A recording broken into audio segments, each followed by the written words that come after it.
Welcome to Board Game Archaeologists, where we play time-worn games from the past. I'm Hunter. I'm Rob. And today we're looking at Bash. Bash from 1965, Milton Bradley, for ages 5 and above, for 2 or more players. This is another one of those plastic games that you know I'm very fond of from the 60s. The objective of Bash is to collect as many pieces of this man's body as you can before it's just the head and feet. The pieces include a head, feet, and 6 red and 6 yellow parts to the body, a hammer for striking, and a pull for the inside, so when you put it away or when you're setting it up, it makes a nice straight setting. To play, essentially what you do is you take the hollow sides of pieces, since there's the flat side and the hollow side. You make sure they're all hollow up. You line them up, alternating colors, and then you pick someone to go first. Now you can pick of one of 2 sets of rules that the board game tries to get you to play. There's the one-hit rule. And the one-hit rule is where each person has 1 strike on the head guy. If they take out more than 1 piece, it still counts as their piece, but they only get 1 strike. Pieces shoot out, so you should always keep that in mind. But you do that, and then when the tower's like this, I would have 1 point. It didn't topple. And when it's your turn, you could be free to reconfigure the tower however you want, to kind of reset it so that it's not in a messed up position, and then you would do the same thing. The one-hit rule goes like this until the guy is only head and feet. The other version of the game, which I think is a lot more preferable, and we ended up playing a hybrid version of it when we tried testing out, but what it is it's very much similar to this, but whenever you get a successful hit, you can choose to go again. If you get more than 1 piece in a row in 1 turn, then you get something called the Offue Card. And what that is you can give it to a player to make them so that they can't reimagine kind of the tower of pieces. And neither can you on your second try. You can only straighten it up on your first try. Your second try, you have to take it as it is. So you can use that card to burn somebody with a floppy tower. It is worth noting that they can use it on you, but you can't use an Offue card on someone who had toppled the tower previous to that. So if they're on a losing streak, you can't really feed it, which is probably a good thing. Yep.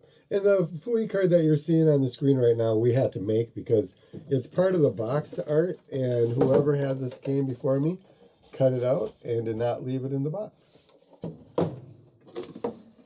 So what did you like about the game?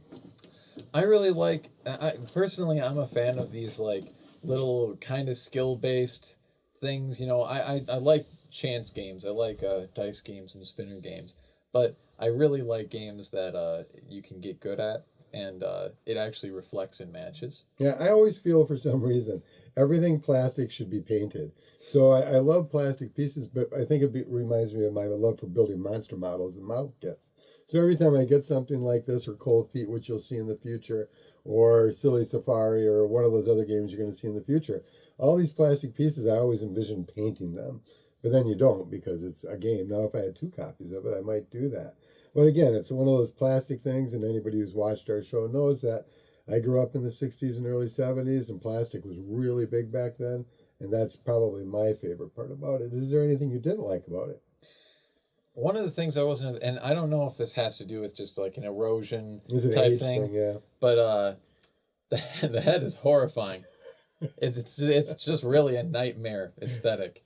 Yeah, no, I think it actually came that way. I think the paint is baked on there and it's not going anywhere. One thing that we found when playing it today is the plastic gets a little bit brittle, so we've lost a couple of corners, but there were a couple of corners missing before we even started playing it. So I think age is going to hurt this game in the plastic. You're just going to chip it away because you're just really hitting it fairly hard to do it. And it's not as hard as you think because you get to straighten it up every time. That, you know, between turns, the one-take thing and stuff. So you do get down to just the head and the feet fairly quickly. In about 20 minutes, I think, is your average gameplay.